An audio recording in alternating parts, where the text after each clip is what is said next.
tamis. Mga ka-adventurers and viewers, welcome to another episode of Northern Adventures Exploring the North. So, samahan niyo ako as we explore.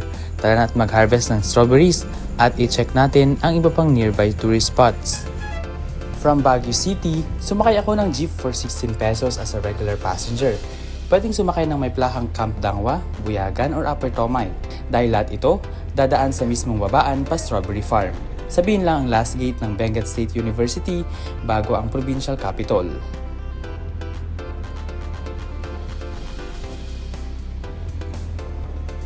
Located in La Trinidad, just around 15 to 20 minutes from Baguio, this strawberry farm is one of the most visited attractions dito sa Benguet.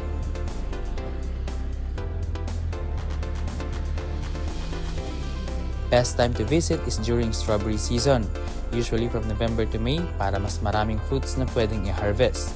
May entrance fee or environmental fee para sa mga tourists and additional bayad depende sa kilo ng strawberries na ma-harvest mo. 700 pesos ang isang kilo kung saan kayo mismo ang mamimili ng gusto nyong pitasin.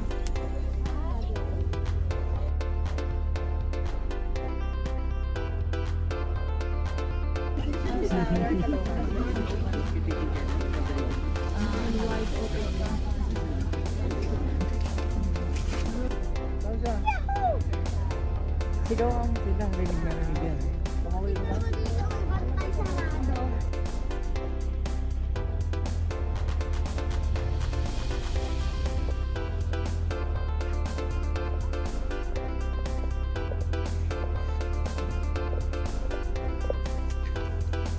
Ayan, so pumasok na tayo dito sa mismong strawberry farm.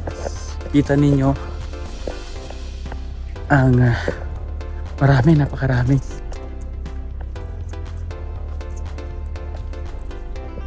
Super saya nito, especially if kasama ang family or friends.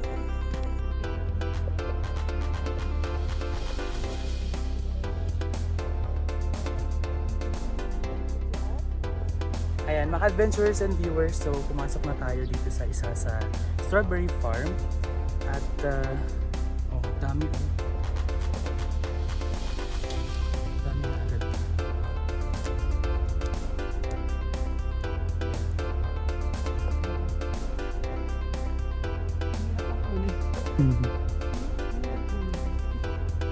Ang tip ko lang, piliin yung bright red, firm, and fully grown na strawberries para sure na sweet and fresh.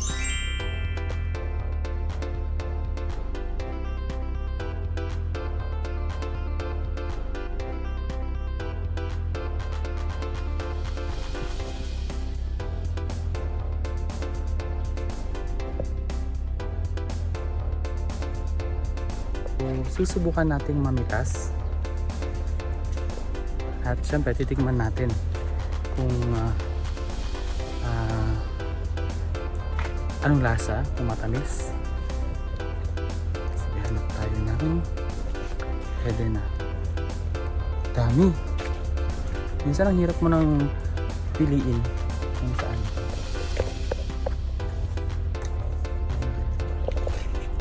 Okay.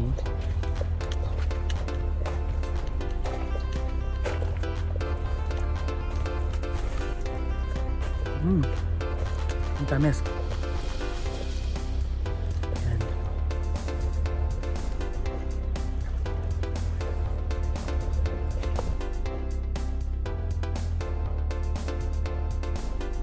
Diba?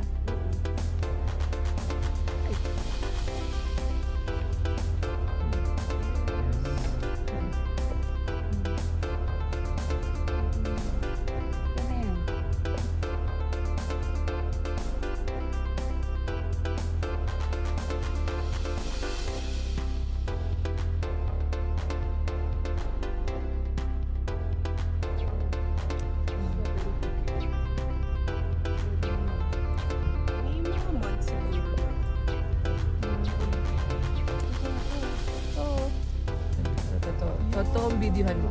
Para maganda. Oh. Boom! Yay! Oh. Okay na yan. I'm Athena and she is my ninang siya. Alright, can you share us your experience picking strawberries po? So it was a really nice experience and it was really, really fun. I highly recommend coming with your friends or family so that they can share the experience too. Yeah. It's Anything you actually want? my first time as well doing the strawberry picking, and it's really fun, and it's something fun to do with your family when you're visiting Baguio.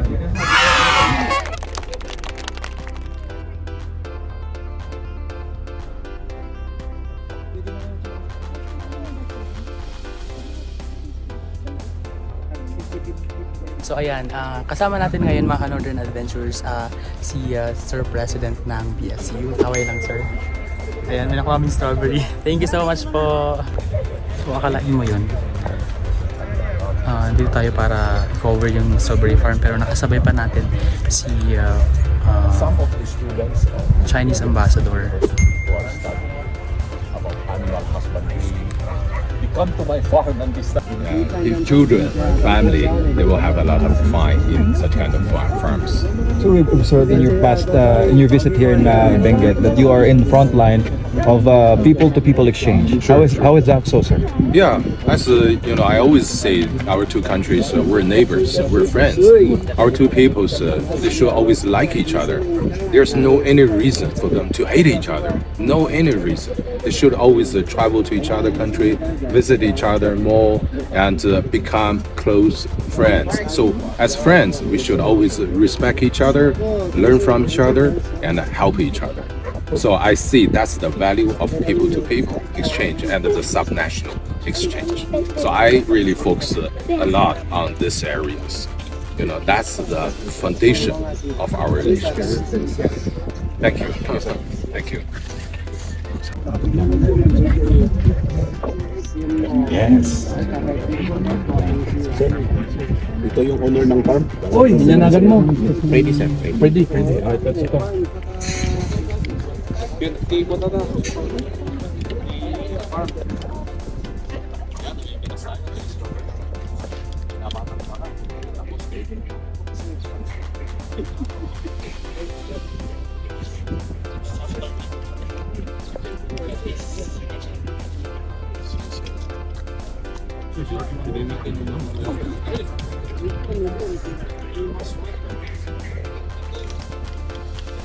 这个好大呀！它这比国内的那些要大多了。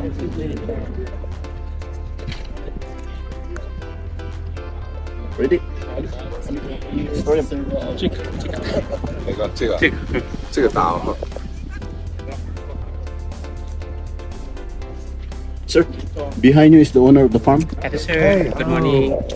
We've been to Shandong last November, so we visit their smart greenhouse for strawberries. So we learn a lot of their technologies. We've been to Jinan, and then Jinan. Oh, Jinan they have the big greenhouse for strawberries. Yeah. Yeah, and then Only Shandong province. Any yeah, other places? only Shandong province. Okay. Why? How bring you to Shandong? Why to Shandong but not other places? Only in Shandong because they have invited us to have a modern farming technology seminar. Who invited? So they invited us. I think the consulate of Ilocos, I think. Chinese consulate. Yeah. In Lavag, right? Lawak, Lawak. We have. 馆长，他说他去年去访问山东了， This 这 is 是你 our 们管邀请的。 head of post of our consulate in Lawak. The farm. Yeah. 对，山东省给了一个农业培训班的项目，然后找了一些本格特碧瑶。他说他去了。Yeah. Oh, that's a kind of a training program, right? Yeah, Oh, they are the one that invite. Agriculture. Yeah, they organize the training program. Sir, anong name nyo po and designation nyo dito sa strawberry farm? Freddy Ayawan, isa po akong incubative dito sa BSU at P. Ayun. Kamusta po yung production ng strawberry ngayon dito sa Benguet? Production ng strawberry po is maganda rin po naman with the proper use of technology po, kung paano po palakihin, kung paano po ang pag-alaga. So, okay naman po yung production. Can you tell us kung kailan po yung pinaka-peak season ng strawberry? Pinaka-peak season po is start po ng January po. January hanggang April. Ayan, January hanggang April. So, yung tourist po, yung pagdami ng turista, kailan po? Actually, ngayong taon, nung last 2025, tuloy-tuloy po, start po ng December hanggang ngayon po, marami pong tao. Lalo na pag Saturday and Sunday, mas marami po. Ayun. Pero everyday po marami. And can you invite people or the public to visit po? Sige lang po. Sa mga tourist po, sa mga gustong pumasyal po, punta po kayo dito sa Strawberry Farm. Ayun. Thank you, Picking sir. season na po ngayon. Ayun. Thank you. A nearby tourist attraction dito sa Strawberry Farm, kaharap lang niya itong Valleywood. Yun.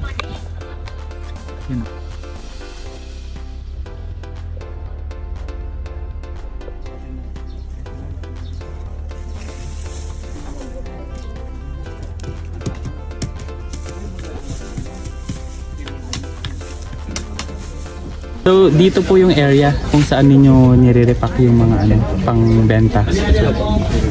Dito sa amin, kasi iba-iba. Ikaw na lang, sir.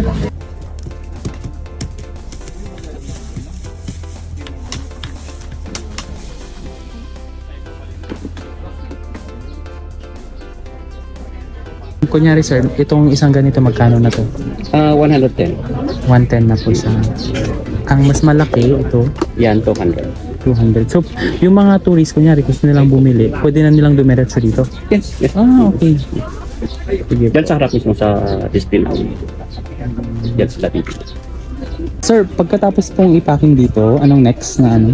Pagkatapos ng packing dito, i-deliver nila doon, may inspector doon, i-inspect nila yung quality, yung size, kung tama ba, yung timbang, and then ipapasok nila dito, kukunin ng retailer, and then i-display nila sa display area.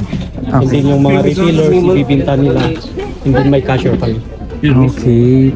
So, anong tawag po, like, eto na po mismo yung buong Strawberry Farm? Hindi, organization kasi ito. Anong name ng organization po? Sa BSUSD. Trade Center. Okay. Kaya pala sabi ni Sir, Sir President. Pero, dun po sa may possible ba na may mga na-reject doon? If ever? Mayroon. Kasi minsan may hindi natingnan yung farmer na may sira yung Nasama, oo. ibabalik yung inspector, papalitan. So, yung mga naripak doon sa loob, dito na nila dinidisplay. Tayo po bang mas mura ito kaysa doon sa mga labas plan? Mas mura po kasi direct po sa farm. Ayan. So, mas mura itong mga benta nila dito. Kaya kapag pumunta kayo sa Strawberry Farm, samantalan yung bumili nito pang pasalubong, but then yung for consume, kung i-consume ninyo. So, ito, ganito karami. Grabe. Pwede ba itaas po? Ito na lang kukunin ko. This is worth 50 pesos.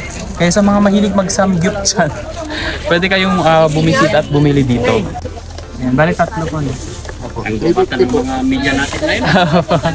Dapat lang. Sir, kanina? Aside from picking strawberries, may mga binibenta rin dito like strawberry jam, strawberry taho, ice cream, at tanghulu.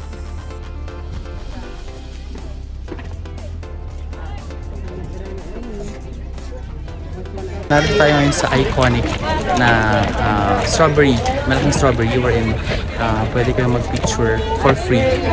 Since nandito na rin tayo sa Benguet, syempre hindi lang strawberries ang pwede nating puntahan. Narito ang Valley of Colors na madadaanan papuntang Strawberry Farm. Isa sa pinaka-instagrammable spots dito, makikita mo yung makukulay na bahay na parang rainbow sa bundok. At best time to visit is during sunrise or golden hour. So ayun guys, if you're planning a North Luzon trip, don't miss the Strawberry Farm and La Trinidad Benguet. Perfect for family trips, barkada getaways, or kahit solo travel. Ako muli si Ven Pongsila na nagpapaalala hanggat kaya mo pa, mag-adventure ka na, mag-explore ka. Pero kung di talaga kaya, manood ka na lang muna. Dito lang sa Northern Adventures Exploring the North, only on Net25 Baguio. If you enjoyed this adventure, don't forget to like, comment, and follow for more adventure. See you!